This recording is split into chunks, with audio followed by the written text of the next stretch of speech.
Il y a quelques jours, j'expliquais pourquoi en mangeant du chocolat, eh bien cela pouvait provoquer de la toux. Certains ont cru à une blague, alors je me suis dit, on va être en direct avec le docteur Pénuel qui va nous expliquer, mais pourquoi est-ce que quand je mange, par exemple, du chocolat qui contient du gras, est-ce que je tousse? On peut avoir l'explication sous-jacente, docteur Pénuel.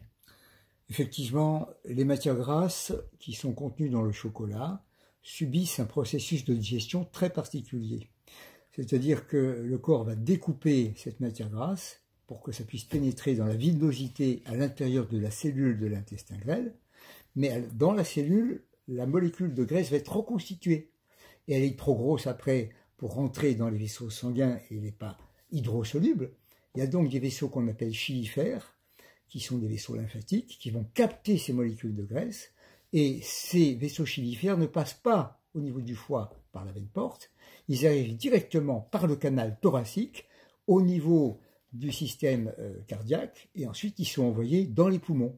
Et c'est pour ça que on tousse, on mouche, on crache, on même par les yeux, par les oreilles, on va sortir, non pas ce qu'on a respiré, mais avant tout ce qu'on a mangé. Donc, les vaisseaux chylifères, je ne sais pas si votre médecin vous en a déjà parlé, mais peut-être ça serait bon de rappeler. Donc, ce que je vais manger, ça va sortir par le nez, par pour la matière yeux, grasse. Pour la matière grasse, par les oreilles, et par cette toux.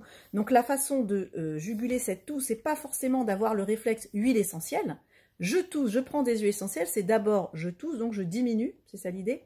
Oui, pour la toux grasse, je vais faire attention à l'absorption de ces matières grasses.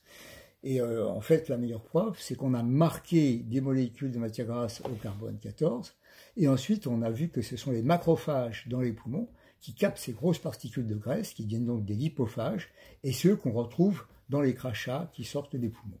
D'accord, donc ça c'est quelque chose d'important. Alors, est-ce que là quand même l'huile essentielle en cas de toux grasse, elle peut être utilisée en deuxième instance, mais j'entends que la première instance, c'est quand même de faire des efforts sur son alimentation. Ce n'est pas forcément évident. Oui, mais enfin, quand on tousse et qu'on est vraiment gêné, on est capable de faire un petit effort. Alors, je vous donne des nouvelles de Léa, parce que vous avez dit, oh, la pauvre Léa avec son chocolat. Alors, sachez que Léa, elle va mieux. On va quand même tenter de lui faire des petits suppositoires, d'ailleurs, qu'elle va faire elle-même hein, cet après-midi.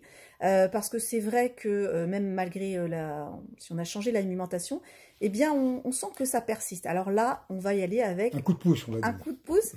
Bien sûr, on va lui poser la question si elle est OK et elle fera ses tout petits suppositoires elle-même. Peut-être qu'on pourra la voir faire. Merci, docteur Pénuel, pour cette expertise. En moins de 3 minutes, il faut le faire quand même. Hein. Très bonne journée. On se retrouve bientôt avec Léa et ses petits suppositoires. Si vous voulez eh bien, avoir cette deuxième vidéo, vous nous mettez un petit oui. À très bientôt.